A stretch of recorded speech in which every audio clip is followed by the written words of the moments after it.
जरा सोचिए, कोई भिखारी औसतन रोजाना या महीने में कितना कमा लेता होगा।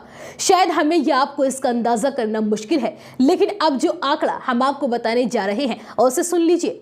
40 साल की एक महिला भिखारी ने सिर्फ 45 दिन भीख मांगकर 2.5 लाख रुपए कमा लिए, यानी महज 30 दिनों में 1,66,000 रुपए।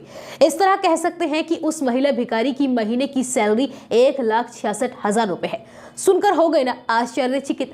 अब इस महिला भिखारी ने इन रुपयों को कैसे खर्च किया ये भी सुन लीजिए। असल में इसने 2.5 लाख रुपए में से 1 लाख रुपए अपने सास ससुर को दिया, 50,000 रुपए बैंक में खाते में जमा कराई और 50,000 रुपए फिक्स डिपॉजिट भी कर दिए। यानी भीख से कमाए पैसों का सही तरीके से इस्तेमाल किया और ये सारा सच एक एनजीओ की पड़ताल में सामने आया है।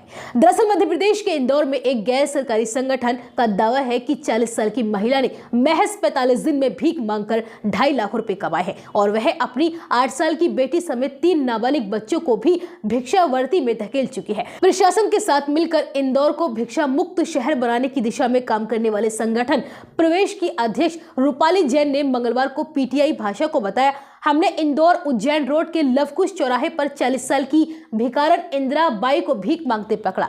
हमें उसके पास से 19,200 रुपए की नकदी मिली। भीख मांगने वाली इंदिरा ने उन्हें बताया कि उसने पिछले 45 दिन में भीख मांगकर 2.5 लाख रुपए कमाए, जिनमें से 1 लाख रुपए उसने अपने सास ससुर को भेज दिए, 50,000 रुपए बैंक खाते में जमा किए और 50,000 रुपए साध्वी जमा योजना एफडी में निवेश किया।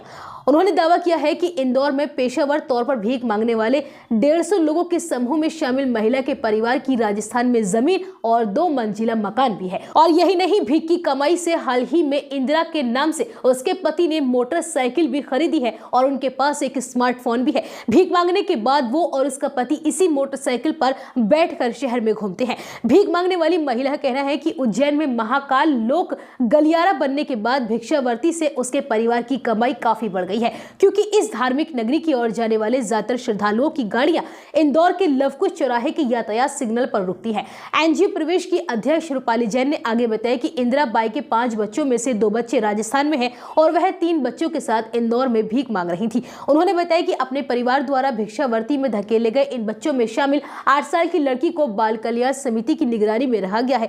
जैन ने आगे बताया कि महिला के 2 लड़के भिक्षावृत्ति उन्मूलन दल को देखकर भाग खड़े हुए, जिनकी उम्र 9 साल और 10 साल के बीच में है। वहीं इस मामले पर बाणगंगा थाने के उप निरीक्षक ईश्वर चंद राठौर ने बताया कि भीख मांगने के दौरान पकड़े जाने के बाद भिखारिन इंदिरा ने कथित तौर पर उग्र बर्ताव किया और गैर सरकारी संगठन की एक महिला कार्यकर्ता से भी काफी लड़ाई की। फिलहाल भिखारन इंदिरा बाई को सीआरपीसी की धारा 151 के तहत गिरफ्तार कर लिया गया है और उसे एसीपी की अदालत में पेश किया गया और वहीं से न्यायिक हिरासत के तहत उसे जेल भेज दिया गया।